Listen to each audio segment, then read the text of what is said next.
이스라엘 백성 유감, 뭐 이렇게 제목을 잡을 수도 있겠습니다. 참 유감스럽다, 이런 내용이 쭉 나오고 있습니다.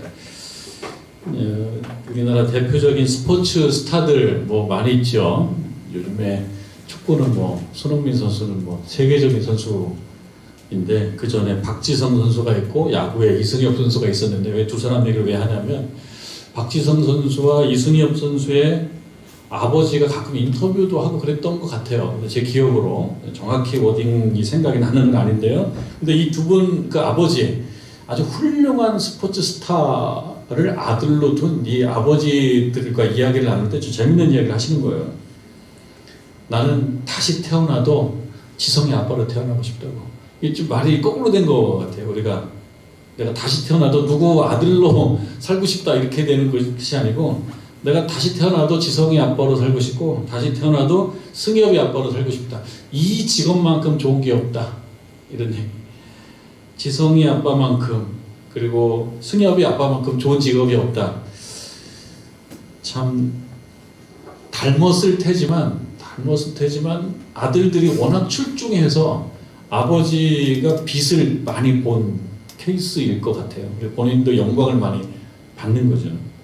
물론 손흥민 선수 아버지 송웅정 씨인가요? 그분도 축구 선수로 뭐 굉장히 잘하는 선수인데, 아들이 워낙 출중하다 보니까 아버지도 텔레비에 나오고, 아버지가 아이들 유소년 축구 가르치는 거가 또 화제가 되고, 세계적으로 이제 뭐 카메라도 타고 이렇게 그런 걸 보게 됩니다. 자녀들이 자라니까 그 아버지들이 참 행복하고 영광스럽고 어떨지 모를 정도로 기쁨이 있는 것 같아요. 자녀들을 통해서 그 아버지들이 영광을 받는 모습은 좀 보기가 좋은 것 같습니다. 이렇게 가면 좋죠.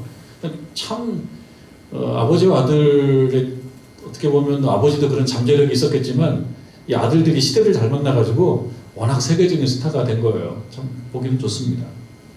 근데 이 반대 일격을 한번 생각해 보는 것입니다. 뭐 특정한 누구를 얘기하기보다는, 아버지 훌륭한데 아들이 너무 안 훌륭해가지고 아버지 마음이 많이 상하는 경우도 없지 않습니다. 그런 경우도 왕왕 있습니다. 정치권에 나오는 가끔씩 뉴스를 보면, 워낙 유명한 아버지 밑에 어떤 아들이 또 이렇게 저렇게 문제가 생기면은 아버지가 고개를 못 들고, 그런 경우도 종종 보게 됩니다. 기드온이 세상을 떠났습니다. 기드온이 세상을 떠나고, 그 기드온 다음 세대의 이스라엘 백성들이 또 이어서 살아가는 건데요.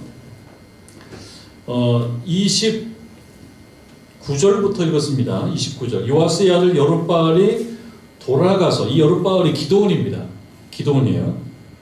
자기 집에 거주하였는데, 그러면서 32절로 가면 요아스의 아들 기드온의 나이가 많아서 죽었다. 그래서 이제 기드온 한 영웅이 사라지는 그런 장면입니다. 지금 30절과 31절에 이 기사가 조금 생뚱맞게 중간에 끼어들었습니다. 기드온이 정말 그 전쟁을 이기고, 그 다음에 평화롭게 나라를 평안하게 만들고, 그렇게 살면서 세월을 보내다가 때가 되어서 그가 죽었다, 이런 이야기가 진행이 되는 건데, 29절과 30절이 끼어들었어요. 아니 30절, 31절이 끼어들었어요. 기드온의 아내가 많았다. 이런 정보를 주는 이유가 있을지 우리가 한번 생각해 봐야 되는데, 이 정보를 주는 이유를 정확히 알 수는 없어요. 우리가 미루어짐작해 보는 겁니다. 기드온의 아내가 많았다. 그의 몸에서 낳은 아들이 70명이나 되었다. 그런데 그 다음에 보면 세겜에 있는 첩도 있었다. 이 부분은 기드온이 아내가 많고 첩까지 있으니까 참 능력 있는 남자다 라고 하는 이야기를 하고자 하는 것은 아닌 것 같아요. 왜냐면은 이 기사가 여기서 다 끝나지가 않아요. 30절, 31절에 자녀가 많았고 그리고 첩의 아들이 있었다라고 하는 이야기가 여기서 잠깐 나와서 이런 거죠. 눈치가 빠른 사람들을 한번 생각해 보십시오. 드라마 많이 보신 분들 한번 생각해 보십시오. 라고 얘기하는 것 같은 그런 느낌이 들어요. 그래서 감각이 좋은 분들은 요 내용이 아마 그 다음 편으로 가면 이렇게 이어질 수도 있겠네라고 조금 그 예상을 하실 수도 있겠다 싶은데요.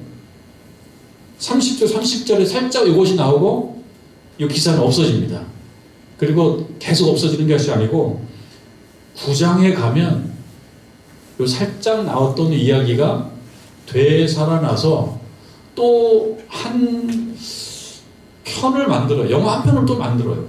근데 오늘 말씀은 30절, 31절의 말씀은 살짝 끼어든 것 같은 그런 어떤 복선과도 같고 이 다음에 나오는 내용하고 아주 자연스럽게 연결되는 것 같지는 않지만 그래도 생각을 좀 깊게 하면은 이 부분이 연결될 수도 있겠네라는 생각도 드는 이런 부분입니다.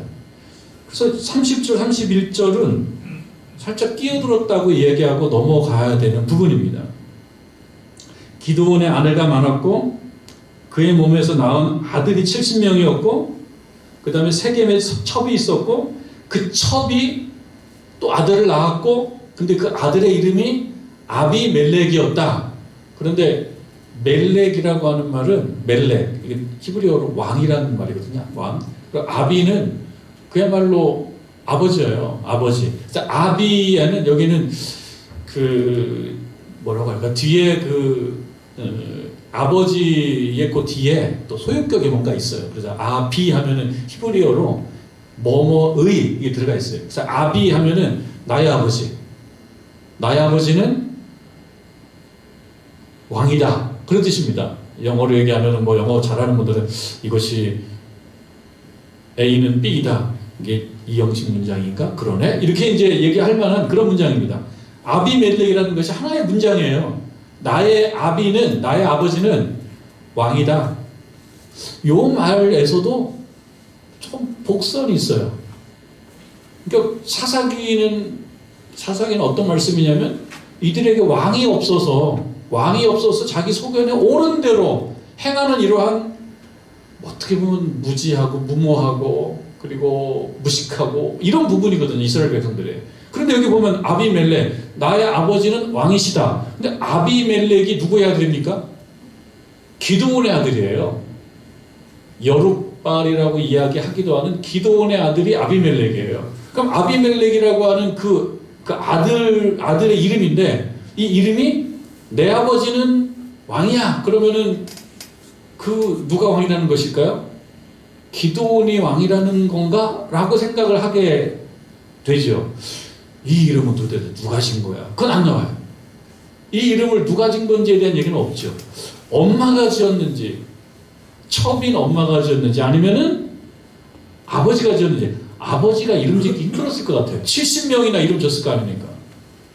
누가 졌는지 확실히 모르지만, 누가 지었다라고 얘기해도 조금 아쉬움은 남는다. 왜냐하면 이 사사기가 이야기하는 그 관심 속에는 하나님이 왕이신데 그런데 왕으로 잘 섬기지 못함으로 인해서 자꾸 곁길로 정말 삐딱하게 나감으로 인해서 그 백성들이 하나님의 마음을 상하게 하고 아프게 하고 힘들게 하고 하나님 마음을 속삭이고 그렇기 때문에 하나님께서 그 백성들을 회초리로 때리시고 부르짖고 또 들어주시고 이런 이야기이란 말이죠. 그래서 이들에게 사실은 정말 중요한 왕이 없는 왕은 자신들이 왕이 있다고 얘기하지만 사실은 왕이 없는 그런 시대 영적으로 얘기하면 아주 어두운 시대 그런데 왕이 있어요. 나의 아버지가 왕이다. 그렇게 보면 기드온에게도 조금 아쉬움이 엿보인다. 기드온이 만약에 기드온이 졌다 그러면 자신이 왕으로 살고 싶어 했나? 라는 생각이 들 수도 있고 그렇다고 그러면 이것도 약간 유감이다. 그럴 수 있고 또 하나 아내인 첩이 이름을 졌다. 아들 이름을.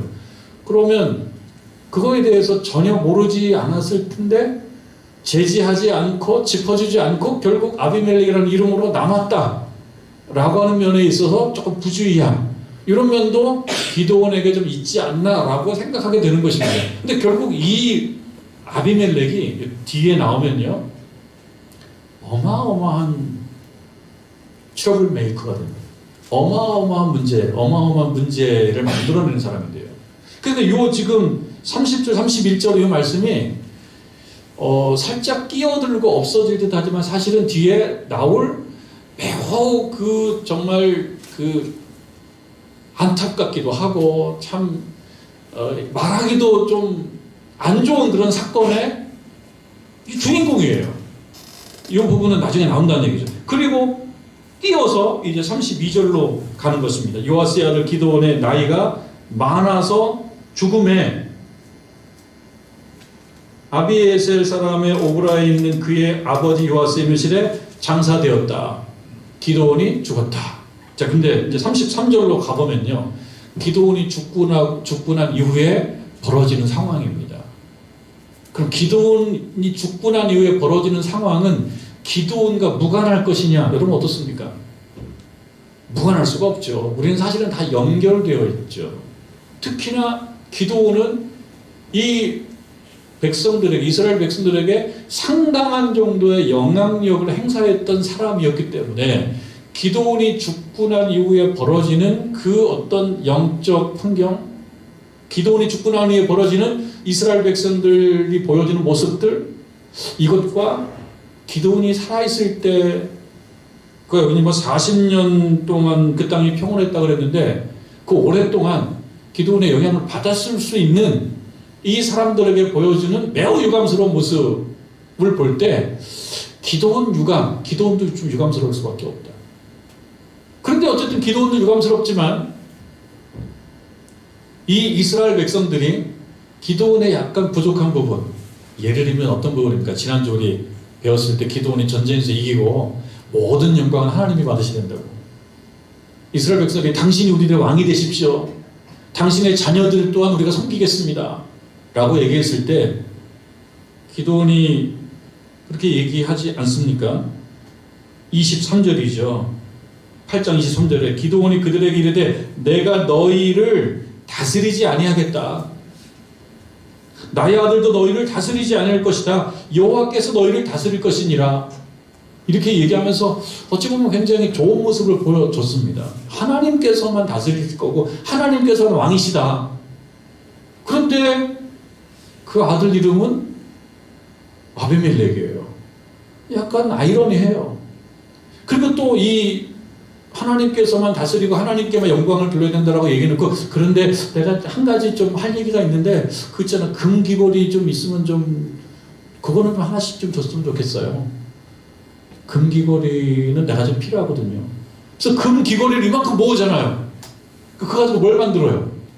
에봇을 만들었다고 그랬죠. 에봇. 제사장이 입는 옷, 에봇을 만들었어요. 금으로 그 옷을 만들으니까 이것이 어떤 의도로 만들었는지에 대해서 정확히 나오지는 않지만 결국 어떤 결과가 나타나냐? 이스라엘 백성들이 그 에봇을 섬겨요. 금으로 만든. 이걸 봤을 때 아주 명시적으로 기드온이 문제가 많다 이렇게 얘기할 수 없지만, 그러나 결과적으로 보게 되면 기드온 자기 욕심 다 차린 거 아니야?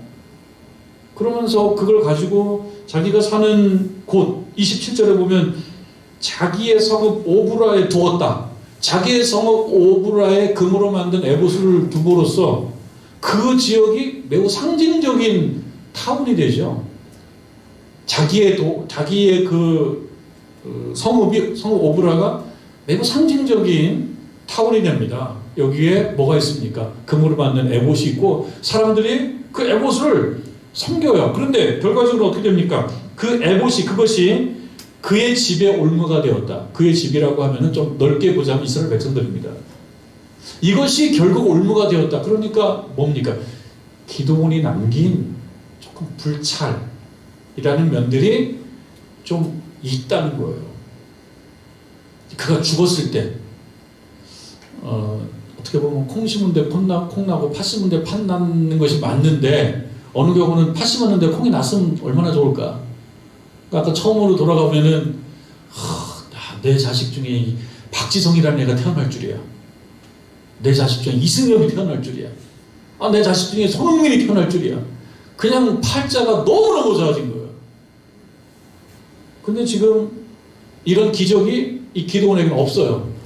이런 걸 심었더니 33절이 나타나 버린다. 33절 이후에 기도원이 이미 죽음에 그 다음에 어떤 일들이 벌어지냐. 이스라엘 자손이 돌아서 버려요. 이스라엘 백성들이 기드온에게 보여줬던 그 약간 불찰과 유감스러움을 만회하고도 남을 정도의 박지성이나 혹은 손흥민이나 혹은 이승엽이나 이렇게 막 굉장히 엄청난 실력을 발휘해주면 사실 기드온도 그 덕을 볼 텐데, 기드온이 뭔가 좀 잘못이 있어도 그래도 우리가 보이지 않는 곳에서 정말 잘 가르쳐가지고 이 백성들이 참 완벽해 라고 얘기했을 때 그냥 기도원도 칭찬받게 할 텐데, 결국 이런 일들이 이루어지게 되니까 기도원이라고 하는 우리가 볼 때 상당한 분량을 차지하는 성경의 사사, 하나님이 주신 그 사사에게 있어서 결코 밝은 면만 있는 것은 아니로구나 라고 하는 면을 보게 된다는 거예요. 그래서 한편으로는 기도원 유감이지만 또 한편으로는 이스라엘 백성들 유감인 거죠. 기도원이 죽은 다음에 벌어지는 일들, 기도원이 죽은 다음에 유감스러움, 어떤 유감스러움이냐, 그것이 길지는 않지만 몇 가지가 나오고 있습니다. 오늘은 그 말씀을 생각하면서 우리들에게 주는 교훈을 한번 느껴보고 교훈으로 삼고자 하는 것이죠. 그리고 아비멜렉과 관련된 일은 그 다음 8장에 9장에 나오기 때문에 그때 가서 좀 보게 될 것입니다. 이들이요, 기도원이 죽음에 마치 기다렸다는 듯이 이스라엘 자손이 돌아서 버렸어요. 누구로부터 돌아섰겠습니까? 하나님으로부터 돌아섰다고 봐야 되겠죠. 마치 기다렸다는 듯이 바알들을 따라갔다는 거예요. 돌아서서 바알을 따라갔다. 그럼 돌아서지 않았다 그러면 하나님을 따라갔을 텐데 돌아서면서 바알을 따라가는 거예요. 뭘 볼 수 있을까요? 기도원이 살아있을 때는 그래도 하나님을 바라봤어요. 그러면서 뭔가 부족함이 있었지만 40여 년 동안 그래도 조금 살만하게 살았어요. 평안하게. 근데 기도원이 죽자마자 돌아서 버렸다는 것은 뭘 말하겠습니까? 언제든지 돌아설 준비가 되어 있는 사람들인 거예요. 사실은 그렇게 보면. 그럼 누구 때문에 안 돌아서고 그냥 어쩜 억지로 버티고 있었다는 뜻일까요? 그냥 기도원의 눈치를 봤다는 것을 우리가 이해해 볼 수 있을 겁니다. 자기 자력으로는 하나님을 잘 믿는 실력이 별로 없었던 거예요. 기도원이 죽자마자 돌아서 버렸어요. 기도원이라고 하는 지렛대가 없어지니까 그냥 확 주저앉아 버렸어요. 돌아서서 바알을 따라간다라고 하는 것이죠. 그러니까 우리가 이 상황을 보면서 미뤄 짐작해보는 겁니다. 생각해볼 때 뭘 생각해볼 수 있냐면 이들이 신자가 아니었네, 이렇게 말해볼 수 있다는 거죠. 신자인 것처럼 기도원 따라서 교회도 가고 또 찬송도 부르고 그리고 할렐루야 하면 아멘도 하고 그렇게 했는데 할렐루야 했던 기도원이 없어지니까 아멘은 이제 없어져 버려요. 아멘 안 해요. 그러니까 표시가 안 됐을 뿐이지 사실은 어떤 사람들이었다는 겁니까? 잠재적 배교자였다는 거예요. 그 눈으로 보이지는 않습니다. 여기서 우리가 한 가지 생각해봐야 될 것은 우리 속은요, 우리 사람들은 보지 못합니다. 누가 봅니까? 하나님만 보실 수 있어요. 우리 하나님은 마음 중심을 보시는 분이기 때문에. 그러니까 이스라엘 백성들도 기도원이 살아있을 때는 이 인간들이 어떤 인간들인지를 알 수가 없는 거예요. 이 인간들이 좋은 인간들인지 나쁜 인간들인지 알 수가 없어. 근데 기도원이 딱 없어지니까 그냥 이제 본색이 드러난 거죠. 그렇게 볼 수밖에 없지 않습니까? 기드온이 죽음에 돌아서서 바알로 찾아갔다. 엄청 찾아가고 싶었던 모양입니다.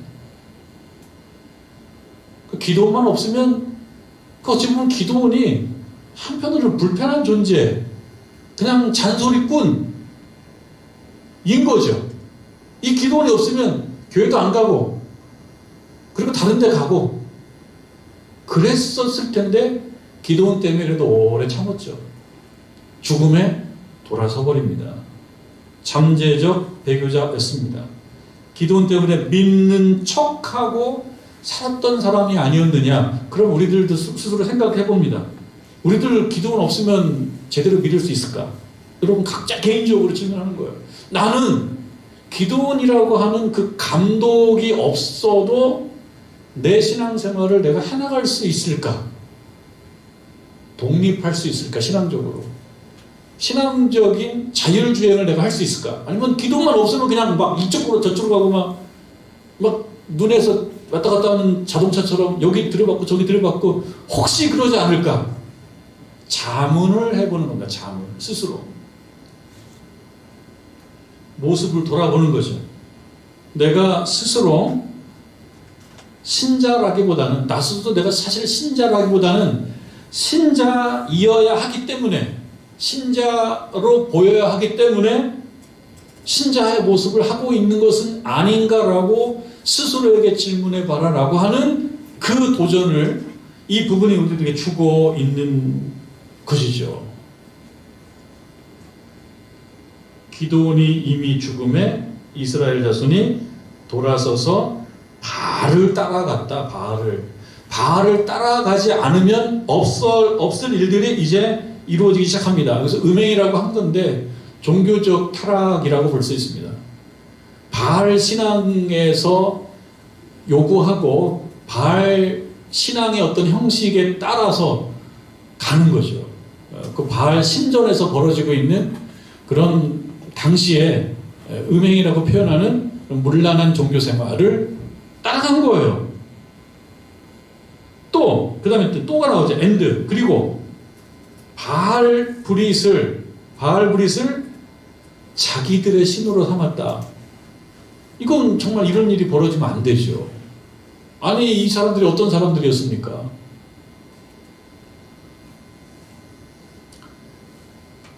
바알을 따라가고 그 다음에 바알 브릿을 자기들의 신으로 삼았어요. 바알 브릿이라고 하는 말은요. 이제 이것도 합성어인데요. 히브리어 합성어인데요. 그 계약이라고 하는 말을 브리트라는 말을 써요. 그래서 바알 브릿. 그래서 이게 계약 혹은 언약, 계약 혹은 언약의 바알. 그러니까 바알이라고 하는 이름이 굉장히 좀 우아해졌어요. 우아한 우상이 우아한 우상을 자기 신으로 삼았다라고 하는 것을 이 성경은 강하게 지적을 하고 있습니다. 이건 이렇게 하면 안 되는데 이렇게 했다는 것입니다. 왜 이렇게 됐을까? 기드온에게는 이러한 모습에 대한 어떤 책임이 혹시 있을까? 어떤 책임이 있을까? 아까도 좀 말씀드렸습니다. 명시적이진 않지만 그가 금의 옷을 만들어서 백성들로 하여금 금 형상을 따라 섬길 환경을 예전에 제공한 적이 있어요. 완전하게 신앙생활을 잘 할 수 있도록 여기도 치고 저기도 치고 규정을 잘 만들지 못했던 부분이 좀 있습니다. 모든 영광을 하나님께 돌려야 된다고 말을 하면서도 그 말을 자기의 행동과 삶이 다 따라잡지 못한 면이 기드온에게도 있었다라고 한다 그러면 기드온 사후에 벌어지고 있는 이러한 배교의 현장에 기드온의 책임도 좀 있겠다. 그러면 우리들도 생각해 보는 거죠. 우리들이 신앙생활을 하면서 내가 없어도 나 이후에 신앙의 무대에서 그 무대의 주역들이 내 자녀들이라든지 혹은 교회 후배들이라든지 이들의 신앙생활을 할 수 있을까? 내가 없어도. 그러려고 그러면 어떻게 됩니까? 우리가 살아있을 때 좋은 영향력을 행사할 수밖에 없어요. 예배드리는 모습, 기도하는 모습, 또 교제하는 모습, 사랑하는 모습, 섬기는 모습 이런 것들을 좀 보여줘서 그것이 그들에게 전수되게 해야 될 책임이 있다. 우리들에게. 기도원이 저쪽으로 잘못했다라고 말할 수는 없지만 이 부분에 대해서 아마 그럴 수도 있다라고 하는 가능성을 우리가 생각을 해보게 되는 것입니다. 아까도 말씀드렸지만 그 아들 이름이 아비멜렉이라고 하는 그 이름에서 뭔가 좀 그 특별한 것을 한번 생각해 봐라라고 하는 것일 수도 있어요. 아비멜렉이라는 이름 자체에서 뭔가 이렇게 좀 자연스럽지 않다. 기도원에게. 자, 그러면은 백성들에게는 책임이 없는가? 기도원이 지도자가 그렇게 우리들에게 신앙 훈련을 철저하게 시키지 못했고 우리를 감화감동시키지 못했기 때문에 생긴 문제라면 그 백성들은 책임이 없는가? 여러분 어떻습니까? 지도자에게도 유감이 있습니다. 지도자에게 책임이 물론 있습니다. 그럼에도 불구하고 자기 행동에 대해서는 자기가 책임을 져야 되는 것입니다. 그런 면이 있어요. 자녀는 부모를 닮지만 똑같지는 않아요. 어느 경우는 부모를 넘어서고 어느 경우는 부모랑 비슷하게 살고 어느 경우는 부모에 훨씬 못 미치고 그저 뭐 유전 결정론이라든지 뭐 이런 뭐 그런 결정론적 사고로 해서 개인에게 책임이 하나도 없는 쪽으로 다 구조, 조건, 뭐 결정인자 이런 걸로 이렇게 살 수밖에 없다라고 설명을 100% 하는 것이 꼭 옳겠습니까? 그 하나님이 우리들을 기계로 만들거나 로봇으로 만드신 건 아니지 않습니까? 오늘도 우리는 결정을 하고 선택을 하고 그 결정과 그 선택과 결정에 따라서 우리 인생이 이렇게 해도 저렇게 해도 바뀌는 거 아니겠습니까? 우리들에게 비록 조건, 구조, 영향을 받긴 받지만 내가 태어난 나라, 내가 사는 동네, 내가 출석하는 교회 그런 구조의 영향을 받지만 그럼에도 불구하고 그 안에서는 각자의 생각과 판단이 있습니다. 자기가 생각하고 자기가 선택하고 자기가 판단하고 그래서 결정하는 것이 자기 인생으로 이렇게 드러날 수밖에 없어요. 그래서 우리가 이 시간에 예배를 드리면서 뭘 생각해야 됩니까? 나는 대한민국에 태어났고 어쩌지 하다 보니까 성북구 정릉동에 살게 됐고 그리고 정릉제일교회에 다니게 됐기 때문에 그 이상은 발전할 수 없어. 이렇게 하는 것이 아니고 어쩌면 개혁의 주체 또는 뭐 선구자 이런 역할을 충분히 할 수 있죠. 그 결정을 해서 나는 구조적으로 원래 안 되는 사람이 하는 것이 아니라 해나갈 수 있죠.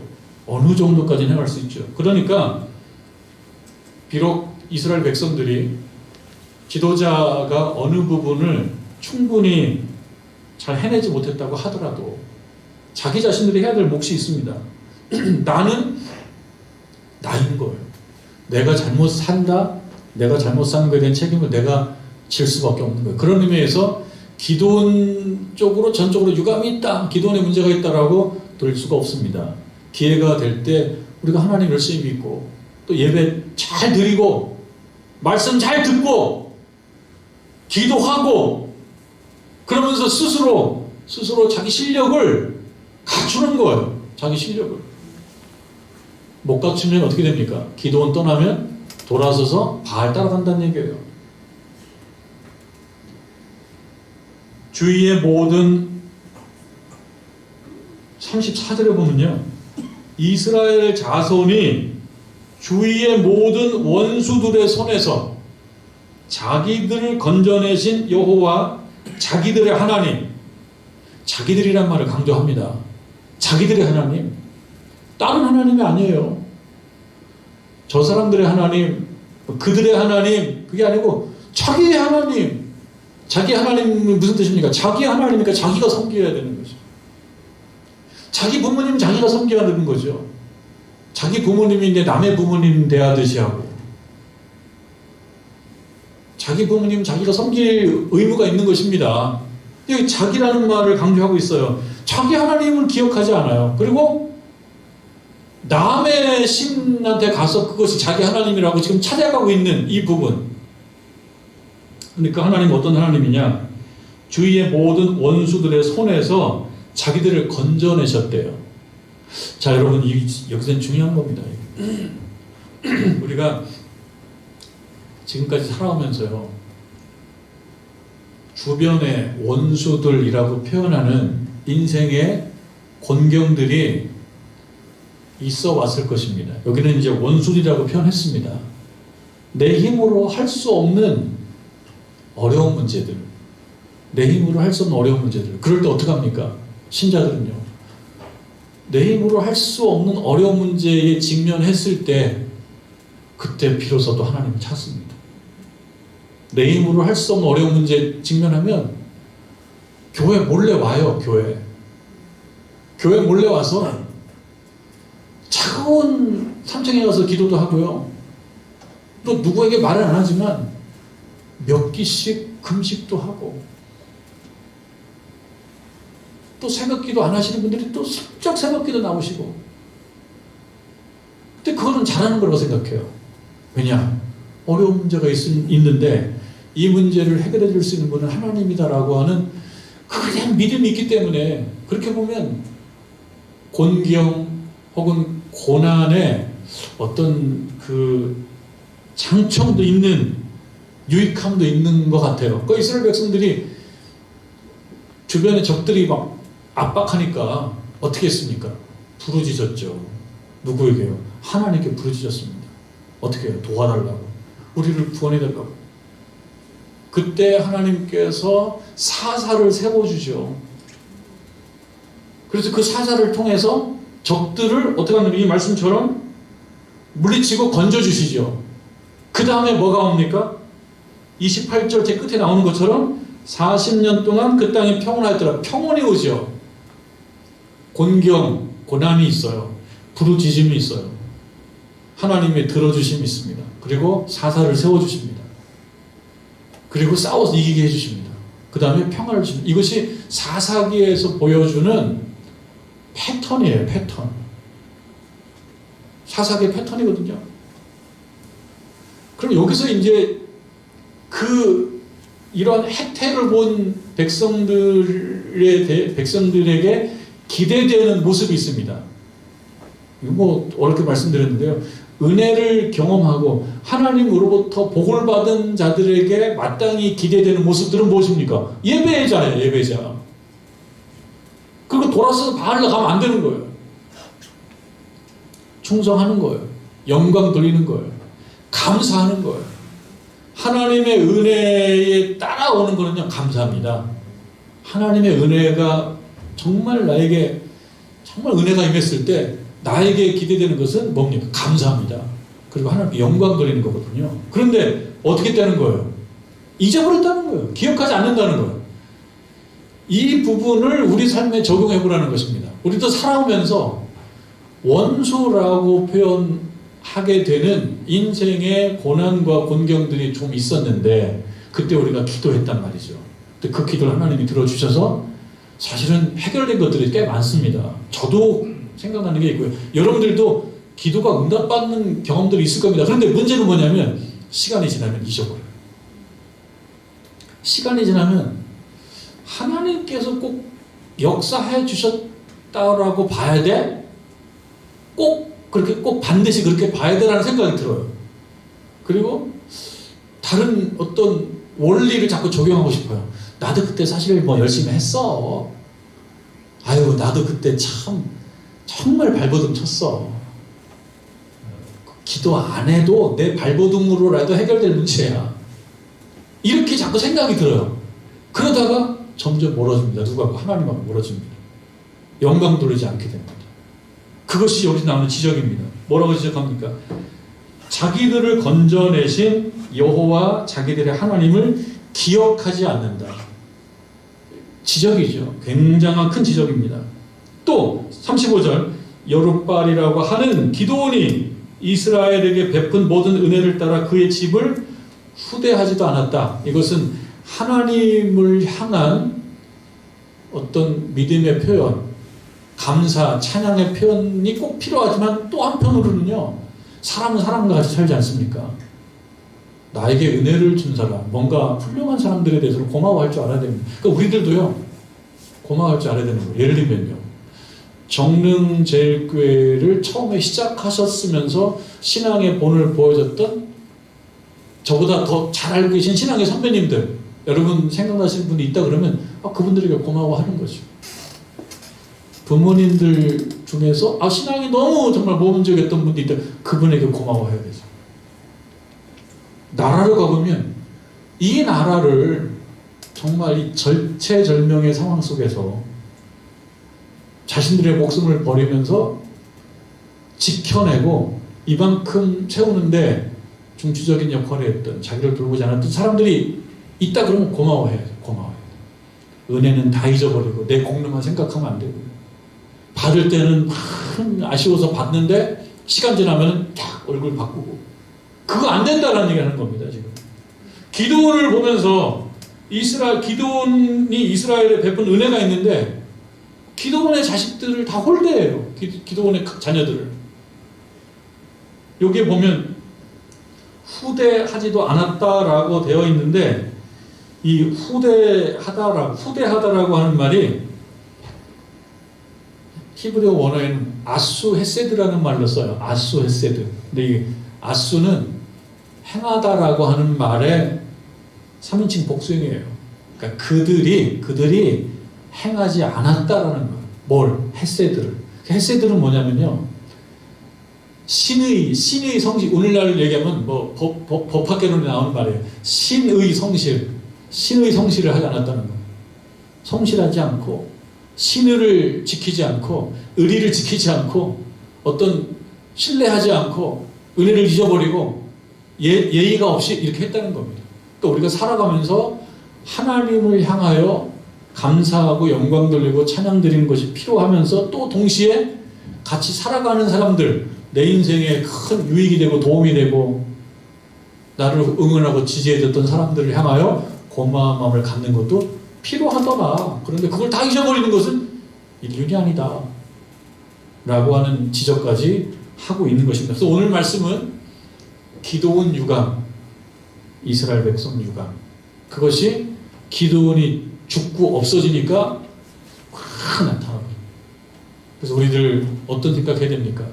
우리를 살아있을 때 잘 해야 되겠구나. 내가 없어도 돌아갈 수 있게 해야 되겠구나 라는 생각으로 신앙생활에 최선을 다해서 적극적으로 해야 되겠다, 그런 마음을 갖습니다. 찬양도 적극적으로 부르고 기도도 적극적으로 하고, 지금 수요 기도회는 사실 좀 더 여러분들 나와서 기도하면 서로 힘이 될 텐데, 그러지 못한 면이 있어서 좀 아쉬운 것이 없진 않아요. 그러나 나오신 분들이 저를 포함해서 내가 없어도, 우리가 없어도 잘 영적으로 오퍼레이션 잘 돌아갈 수 있도록 최선을 다하는 것이 우리에게 주신 하나님의 사명, 기대라고 하는 것을 깨달으시고 그렇게 나아가는 저와 여러분 되기를 주님의 이름으로 축원합니다.